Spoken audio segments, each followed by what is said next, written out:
We ready? We're good, Becky? Okay, it's 9 a.m. I'm gonna call the meeting to order. Could have your cell phones off, please mute them for the meeting. And just like to say happy tax day for everyone here. Hey. So Becky, you want to do the roll call? Sure. Jack Scrogstead, Here. Ally Huss, Here. Dean Friel, Here. Katie White, Ron Gascoigne, Reed Acre. Here. Thank you. Okay, I don't see any guests here today. Just everyone with their reports. Greg Gates provided a Reagan Mass Transit District information as always. That's in there. Of course, we can't ask him any questions, but regardless, it's there. If there's no changes or corrections in the minutes of the March 11 meeting, has anyone had a chance to take a look at them? Any changes? No changes, so they'll stand as presented. So let's just get into the departments real quick here and go through them. Dave Anderson, you want to walk us through your report? Sure. I'll keep my remarks pretty brief here and then let Brian talk about the Paizer report that he's just completed. So we're just in the process of normal springtime maintenance work starting. Our sort of busy letting season is winding down, and we'll be just getting things laid out for summer construction and move on from there. Speaking of the lettings, the one board action item is a hot mix job that was let for Hamilton Township on Friday. And he was going to use some of his local money and MFT money in it, hence the reason why you would need to approve the bid to spend the MFT money. But subsequent to me getting this on the agenda, he says, well, I want to use all local money, which would mean that you would not have to award this. I don't see any harm in you just awarding it. That way, if his mind changes again and wants to throw a little MFT into it, we're covered. So just a little explanation there. Okay, so is there a motion to award the bids as presented to the committee and subject to the highway commissioner's concurrence as applicable and the IDOT review? First by Dean Friel, seconded by Ally Huss. Any comments on this? No comments. All those in favor, signify by saying aye. Aye. All opposed, same. Motion carried. Okay. Okay, I'll let Brian walk you through a couple minute presentation on the Paizer evaluation he's completed this spring. So yeah, good morning. Yes, we've done Paizer. We've been doing it about every 2 years. So it's been 2 years since the last time we did this. First of all, Paizer is an engineering-based rating system we use to rate the conditions of the pavement of our roads. It's a great tool to help us kind of figure out where we stand. It lets us kind of see how things have changed over time, and also is a great tool for our planning purposes to figure out what roads are good for maintenance, what roads need to be repaired, and just figure out where to put our resources as we have them. So this time around, obviously we have mainly just asphalt and seal coat roads.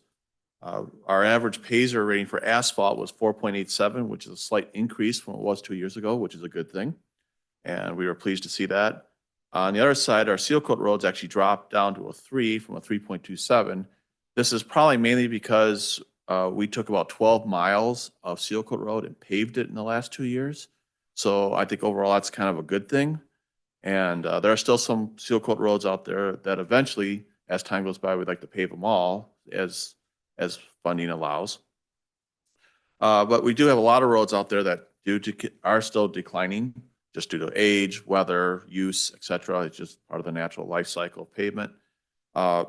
Things to keep aware of is that we found that 68% of our asphalt roads and 87% of our seal coat roads are rated either fair or lower.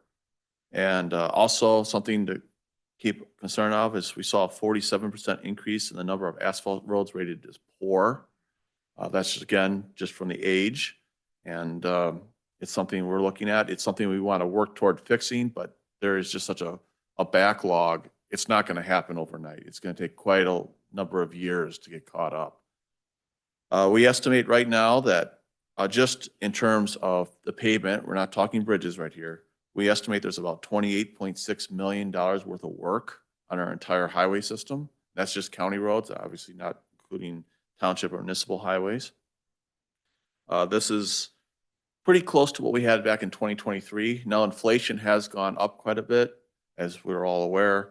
But since we've paved something like 20 miles in the last 2 years, that's kind of offset that. That's why our price didn't go up that much from the 2023 numbers. We've also been pleased to see that we've seen an increase in the number of highways we've been able to do, just paving wise with the increase of state funding that's been available to us. So, but it's something we do need to keep an eye on, and most of it's in the report, so you guys can read it. I don't want to take too much of your time.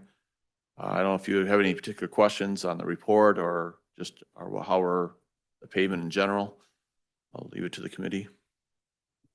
Well, I took a look at the report as last year as well, and very extensive. I love looking at these different things and seeing the different work that you guys are doing, and it's nice to know that you know our department takes pride in keeping our roads as best as we can with the money that they can use. So I have no questions other than that comment. Any? All right, thank you guys very much. All right. And Dave, your recycling has started up already?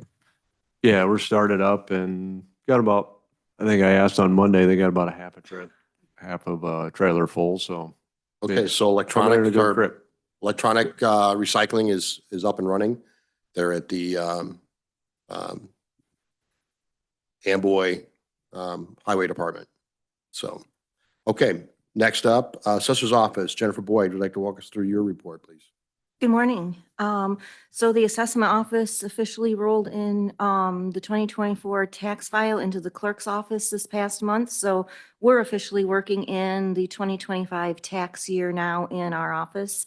The exemption renewals were mailed out to everyone who received a senior assessment freeze, disabled person, or disabled veteran exemption last year. So those exemptions have been flowing back into our office, and the office has been very busy receiving those exemptions since they were mailed.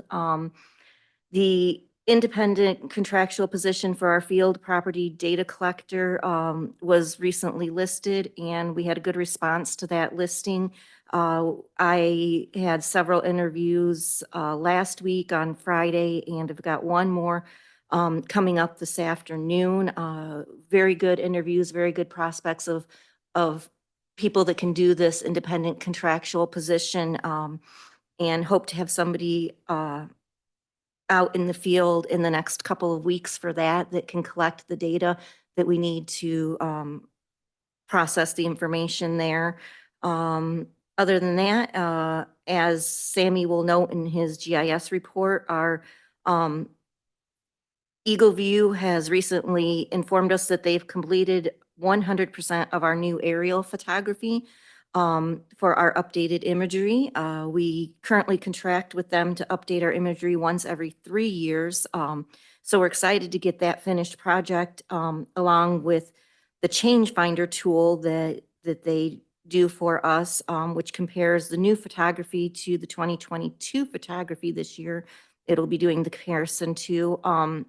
It will outline the existing, changed, and demolished structures for us to help us do a more accurate and complete general reassessment of the townships. I believe that they're estimating that final product will be ready towards the end of May, I think that they said. So we're excited for that. That's always exciting to get the newest and freshest aerial photography for that. So that's kind of where our office is at right now. Any questions? Any question for Jennifer? Thank you, Jennifer. Sammy, would you like to walk us, the committee, through your report, please? Yeah, sure. Thank you, Jack. Good morning, everybody. At the GS department, we successfully completed all parcel split and combination requests for the month of February. We also updated zoning, land use, and other related GIS layers to ensure our data remains accurate and consistent. We also made necessary updates to both the NG 911 and 911 GIS layers. These updates have been uploaded to our public safety mapping platforms, ensuring emergency response teams have access to the most current and accurate data. Another key milestone this month was the deployment of the special event solution on the Lee County RGS online platform. It's now in the review and testing phase, and we are looking forward to getting it into production soon. In parallel with this progress, we held a productive meeting with Esri, the City of Dixon IT, and Dixon Fire to discuss licensing and implementation strategies. Furthermore, we held a separate meeting with the 911 Center, Esri, and our IT department to review GIS software licensing and plan for upcoming software upgrades, ensuring we are prepared for what ahead. On the other hand, several maps were scanned for the maintenance department to support their ongoing projects. We also received feedback from the assessor's office, which we used to update and improve the RGS Pro tutorial, making it more effective and user-friendly. Also, we have prepared a GIS proposal and scope of work for the Bison Meadows Wind project. This will support their planning, mapping, and data needs.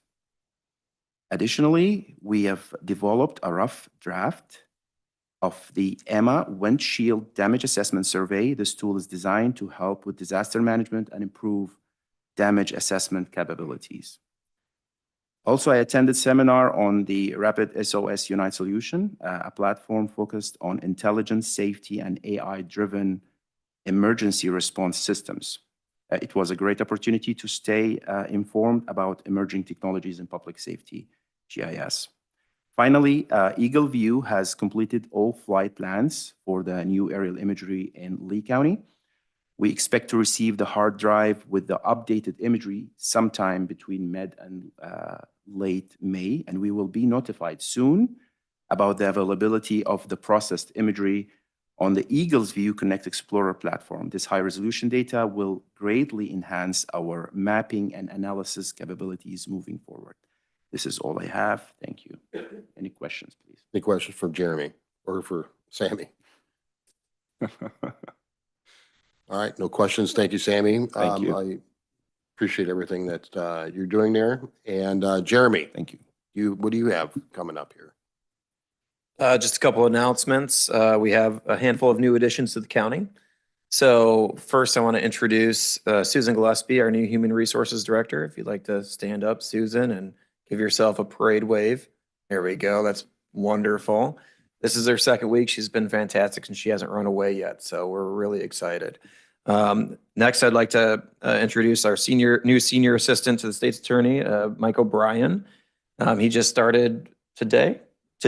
So we're going to keep him for quite some time, hopefully at least 24 hours. And then next, we want to also announce that we did hire a building official, Joe Bay. He's going to be coming over from the city of Dixon. We're really excited for him as well. So lots of new faces, great things coming and working through the county, and we're going to continue to enhance our operations. Yes, will be awesome here. Professional. All right, going down to the county clerk, Nancy Peterson. Would you like to walk us through your report? Yes, thank you, Jack. Good morning.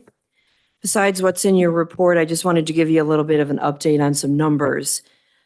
We did certify the election on Friday afternoon, so the results you do see on the website are the final results.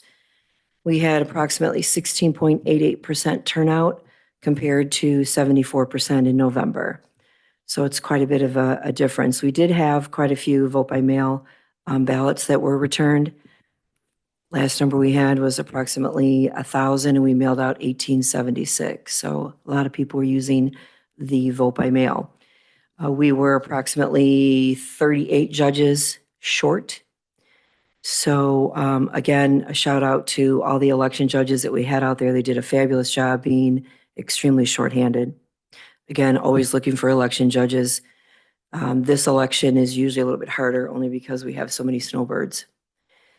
And economic interests are due May 1st, and right now we are approximately 100 short. So we've got a couple weeks to hopefully get those in. If you know anyone that doesn't, please get them the word to get them to our office on the first floor. May 1st is the deadline. After that, a fine does start occurring on those. And tax extension is going very well in my office on the second floor. And that's all I have. Oh, wait, did want to give one update on the new e-campaign that we used. So we had an audience on about 15,000 and we had 2,027 views. So that was a 13.5% view. We had 2.4, which were clicks. So they currently had 38 desktops and 324 mobile homes, or mobile apps, excuse me. So it was a pretty good investment. Good. Questions? Any questions? Okay, Paul is not here. I believe his report is in your packet. Next would be Regional Office Education. Chris, you want to walk us through your report? Sure. Thank you, Jack. Another long report for our office. We know we continue to be involved in a lot of things, but I'll just hit a couple quick highlights. The first page, every year, the regional superintendents complete a survey of all the school districts across the state. And it kind of works in tandem with ISB, and it's kind of frustrating, I know, to some of the schools that we do that so close to each other, the two surveys. So next year, we're going to be combined. We've worked with ISB, and there'll only be one survey that the regional soups will put out. But just to recap it, a lot of positive stuff. It measures the vacancies over 4 positions in schools: administrative, teaching, paraprofessionals, and then other school support personnel. And we did get a lot better this year. We made strides in 3 categories. Administrative, there were still some shortages. We didn't do as well there as we thought. And we thought we'd see this coming with the teacher shortage over the last several years. To get an administrator certification in Illinois, you have to have some experience in the classroom and then go into another degree and be an administrator. So we do have shortages with principals and superintendents, but in the other 3 categories, we did make some headway and things are getting a little bit better. Out here in the rural areas, we still have some issues with just nobody applying for certain positions. And I do have to help superintendents with that from time to time, although that has gotten better.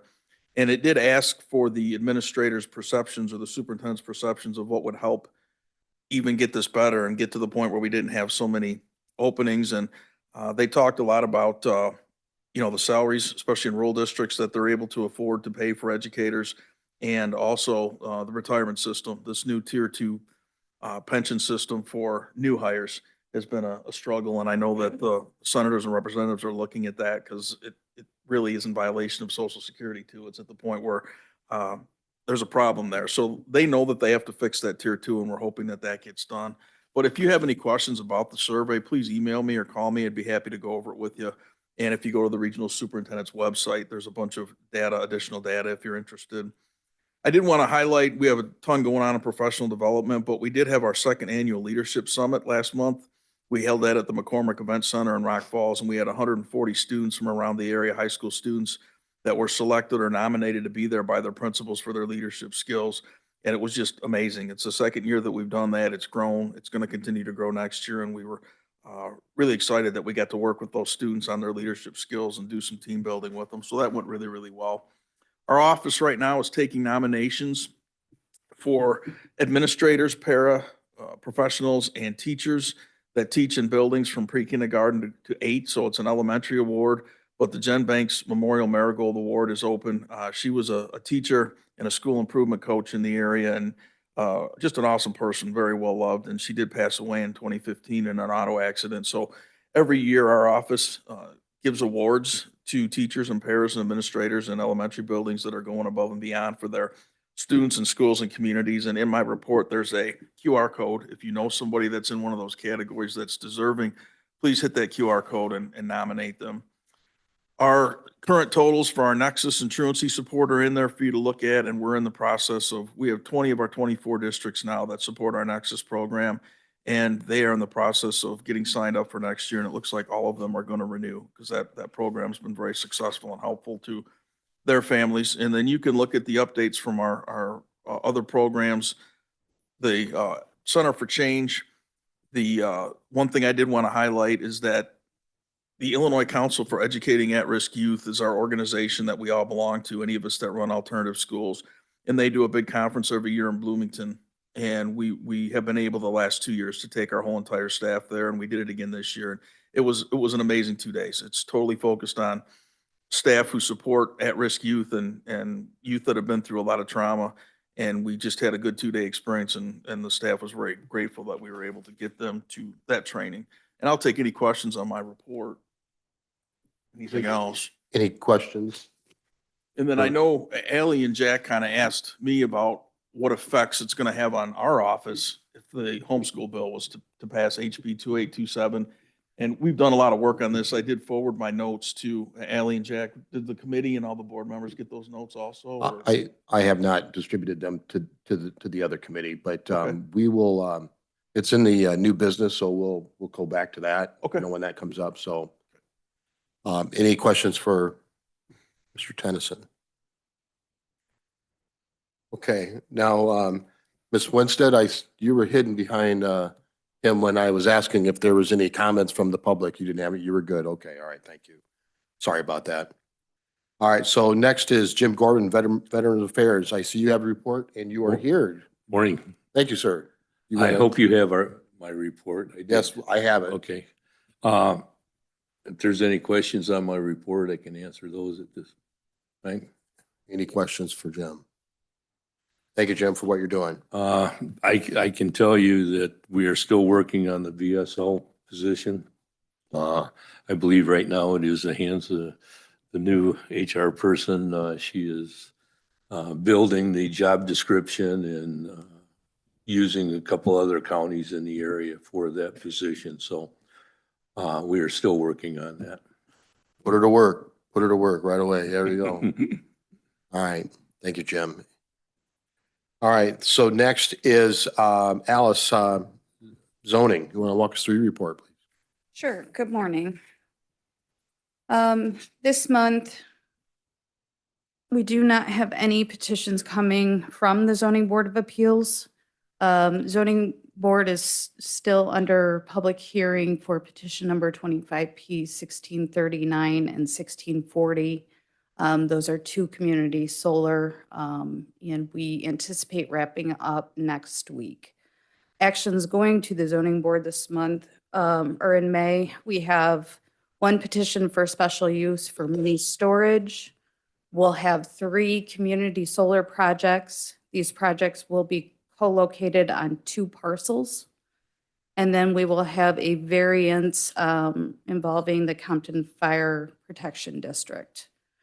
There are no petitions coming from planning. We will be sending one petition to planning next month, a text amendment.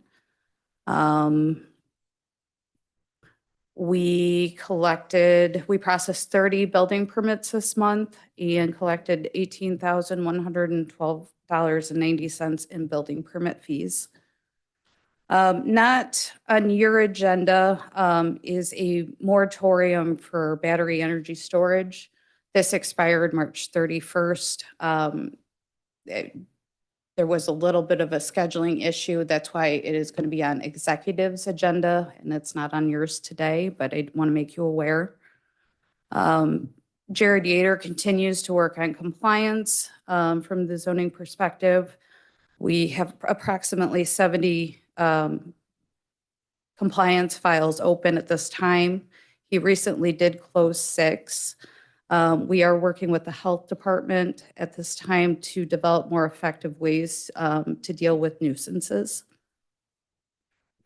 Recently, the LaSalle County Board recently entered a resolution in support of LaSalle County's right to regain control of siting approval for renewable energy facilities and requests the repeal of Public Act 102-1123 in its entirety. As you all know, in 2023, the governor, the state of Illinois passed siting standards for wind and solar that effectively took these powers away from the county.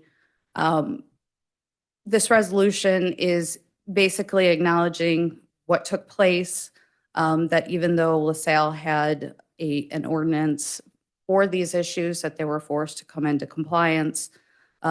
Everything that counties across the state of Illinois have been dealing with since this had passed. So I do have copies if anyone would like them. I don't know if it's a route you guys want to take, but I thought I would bring it to your attention. And lastly, a little update on PJM. As you all know, we haven't seen a lot of our big wind and solar or big solar projects built to date because of the delays involving PJM. Recently, PJM and Google Tapestry will use AI to transform interconnection processes. This will unify dozens of databases into a single network model, create one access point for developers and planners, reduce study times from weeks to hours, and it will be implemented this year. So we are hoping that with this partnership, we'll start to see these projects moving through the queue a little bit quicker than we have. That is all I have. Any questions for Alice? Okay, all right. Thank you, Alice. So we have 5 petitions going to the Zoning Board of Appeals. And in your packet, is there a motion to move petition number 25P 1641 to the Executive Committee for inclusion on the County Board agenda? First by Dean Frio, seconded by Reed Acree. Sorry. Any questions, any comments? No comments. All those in favor signify saying aye. Aye. All opposed? Motion carried. Second one, is there a motion to move petition 25P 1642 to the Executive Committee for inclusion on the April County Board agenda? First by Reed Acree, second by Dean Frio. Any comments, any questions? No comments, questions. All those in favor signify saying aye. Aye. All opposed? Motion carried. Petition number 3, petition number 25P 1643. Is there a motion to move 25P 1643 to the Executive Committee for inclusion on the County Board April Board agenda? First by Dean Frio, seconded by Reed Acree. All those any comments, questions? All those in favor signify saying aye. Aye. All opposed? Same. Motion carried.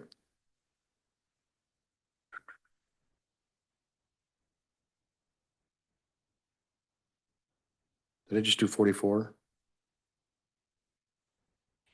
I gotta do 44 next? Okay. All right, is there a motion to move petition number 25P 1644 to Executive Committee for inclusion on the April County Board agenda? First by Dean Frio, seconded by Reed Acree. Any comments, questions? No comments, questions. All those in favor signify by saying aye. Aye. All opposed? Motion carried.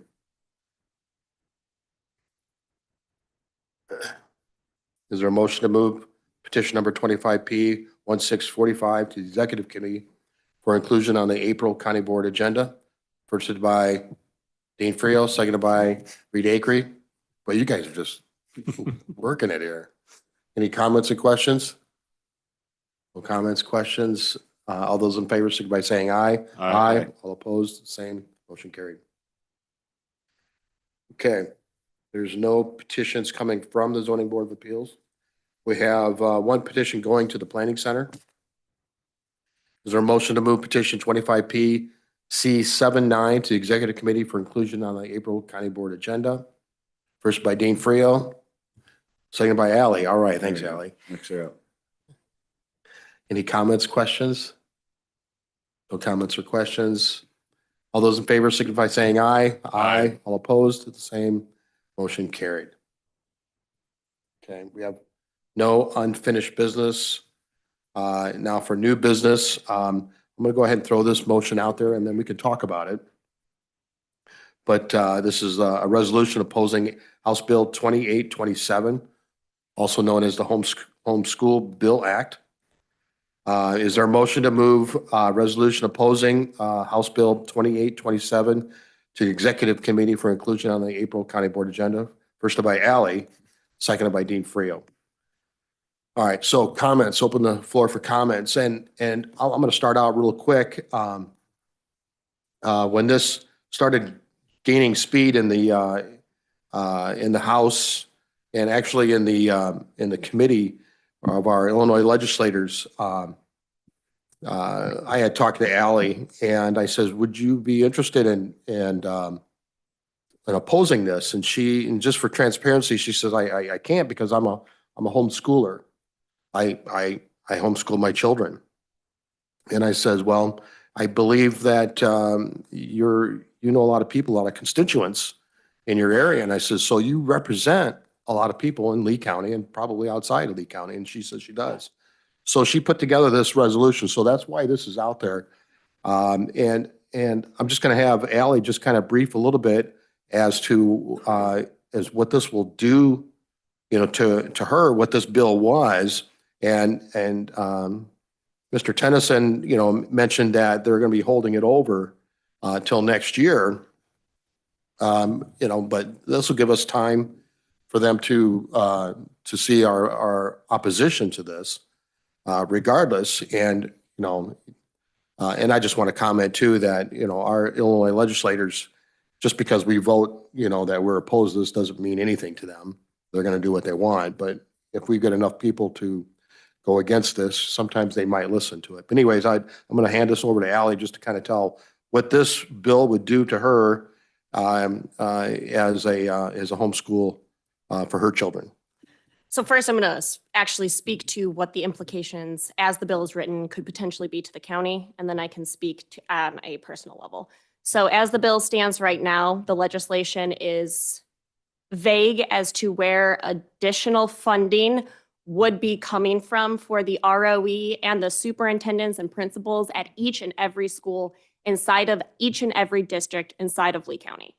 So as the representatives have brought this forward, they have continued to maintain that this would not be an additional burden. I cannot see how they could come to that conclusion, and I believe that Lee County would be burdened by the additional administrative work required within the bill. That additional administrative work would pertain to registering all of the documents that would be required to be filed by all homeschooling individuals inside of the county and inside of the entire state of Illinois. So it is my opinion, and I believe that it would have a financial impact on Lee County and the Regional Office of Education.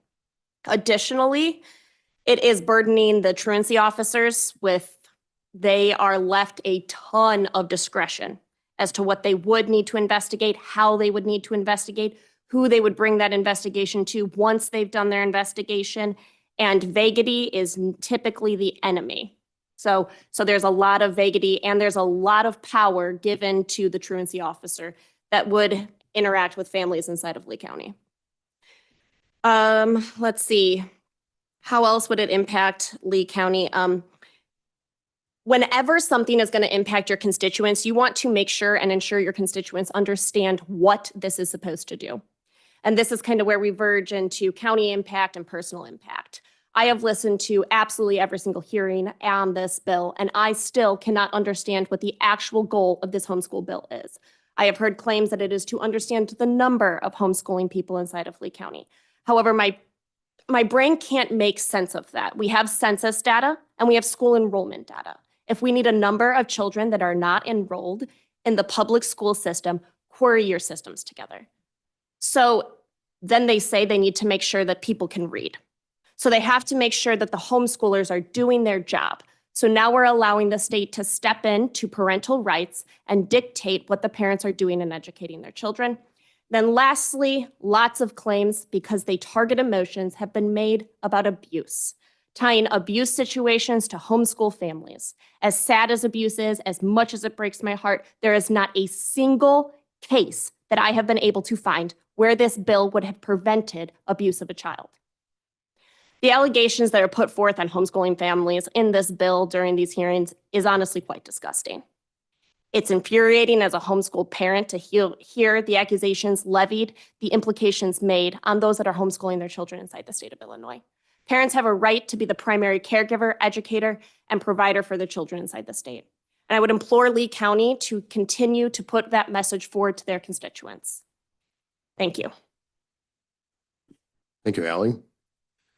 Now you know why I asked her to speak on this, because she's definitely a knowledge of this. Now, with Mr. Tennyson here, this was something that would have to roll through your office as well. So, and I believe you had mentioned in your notes that you had somebody that had to help provide this. I'm sure the state of Illinois or these pushers of the bill asked somebody to help them design this bill, or can you elaborate a little bit more on that, if that's possible? Or They didn't ask our office for any help whatsoever. They just just did it. included our office as the vehicle.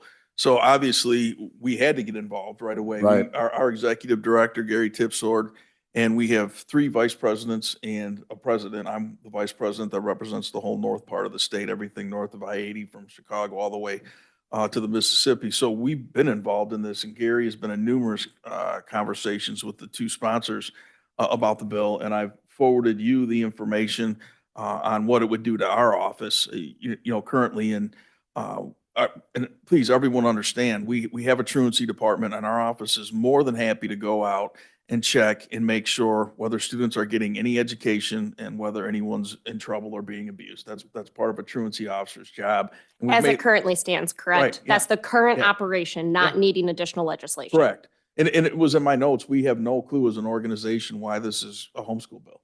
Like, if they want to tie anything into truancy to make sure that students are okay, we're happy to help with that. But right now, the bill currently makes a failure to fill out the form a criminal act and is an understandable non-starter for any homeschool family. And that's right where people start to get a little fired up about it. If this were to go through, my office would have to hire at least 1 full-time person, but probably 2 in order to have the capacity to do these check-ins and do what the bill would require. And that's, you know, 1 person's going to be around $45,000 for us, and 2 would be double. I have no idea where we're going to get the funding for that. ISB currently does not fund our truancy support team to the required amount. And believe it or not, we have regional offices across the state that get no grant money. We are in statute, our offices are in statute as the organization that's supposed to help with truancy and make sure that students are getting some kind of education, yet the state does not fund all of our offices to do it. We are lucky. We have to keep putting in for a competitive grant every 3 years, and our office continues to do an excellent job with the minimal resources that we have. So we've continued to get that grant, but Sterling Public Schools has to help fund our truancy department because we just don't have enough money to have a full staff for our 3 counties. So again, no additional funding, as Ally has said, has been brought forth with this bill. So it's another unfunded mandate if it were to go through. And right now, neither Illinois state law or Illinois school code gives our office the authority to force a caregiver to provide us a copy of the curriculum they're using. I mean, if we were to go to a homeschool house and ask the caregiver what math and English curriculum they were using, they don't have to show us. They don't have to give it to us, and then we don't have the ability to do that. Those are all things that have to be addressed. I mean, currently right now, and Charlie, you can correct me if I'm wrong, but the judges in our 3 counties are not really issuing any penalties for truants right now. And parents of truants, you know, with that part right there, a lot of families know that there's no legal enforcement coming to them just for truancy. So beyond that, we have no authority to go in and start checking what curriculums are being offered and what curriculums aren't offered. So we, you know, we've asked ISB, and we've looked at other states. Louisiana is a state that is, you know, a very strong Republican state that's been able to get this system in place, where the state actually has a website where parents just register that they've chosen to homeschool, and they have a database there. And we've asked ISB, why don't you look at that, and why don't we start there? And they've refused. Their legal department said they don't know that they want to take that on. So again, without checking with us and asking our office to do all these things, we had to get involved, and we've been involved with all these conversations, and we'll continue to be involved, because if they're going to ask us to do any of this stuff, I don't know how we're going to get it done. So I'm going to bring up a few other questions just to maybe get some answers, or let the record reflect there is no answer. when a truancy officer investigates a family, if this bill were to be passed into law, they would request an education portfolio from the parent. Who would be reviewing that education portfolio? What qualifications would they have? What parameters will that education portfolio be graded against? And where will such detail and records be held? So if our office has to take that Yeah. on, it's going to be a person that we're going to have to hire and we're going to have to train. And we Okay. have no funding for either the hiring or the training currently. Okay, and then after, who is able to report a homeschooler in the wild? So there's phrasing in there that if someone suspects a child is homeschooled, they now can report them, and your office has to investigate if they filed that. At what level does that rise the investigation to? Does the parent get notified that there was a report made about their minor child?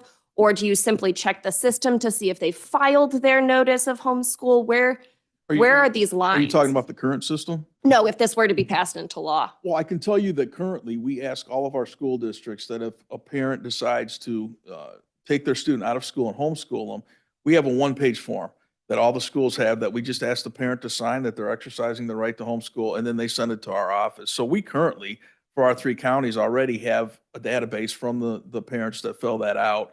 I don't think, every once in a while, we'll have a parent say, I'm not filling it out, and then the school just let us know that they're now homeschooling. I don't think I've been notified of any refusals this year. The parents are always willing to fill out that one-page form. So we do have that information. Okay. Every once in a while, we'll get a call at our office from just any random citizen Yep. saying, I think you need to check on this household because there's school-age students that are outside every day and they're not, and right away, we have the ability to say, if we check our database, to get right back to them and say, thank you for calling. That parent has elected to homeschool their children, and we let it at that. And then every once in a while, a parent will go, well, aren't you going to go and check? And I just informed them, we don't have the legal authority to do that. I said, are there any concerns that you have about their safety?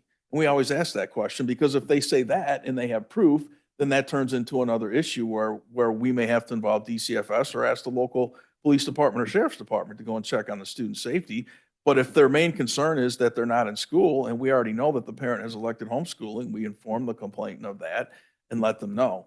And if they don't have any evidence that anything inappropriate is going on, that's where it currently stops.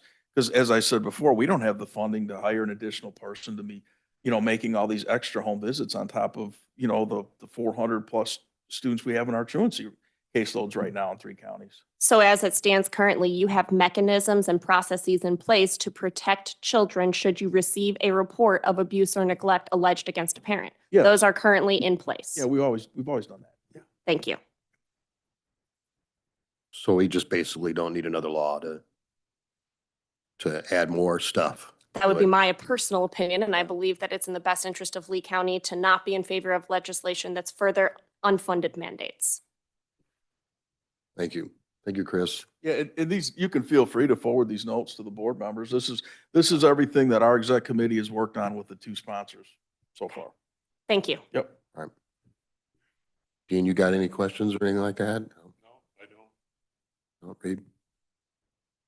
Okay, any other questions, comments from the rest of us? Okay, we have a motion on the floor. No more discussions. All right, all those in favor of sending this to the executive committee for inclusion, signify saying aye. Aye. All opposed? Motion carried. Thank you, Ally.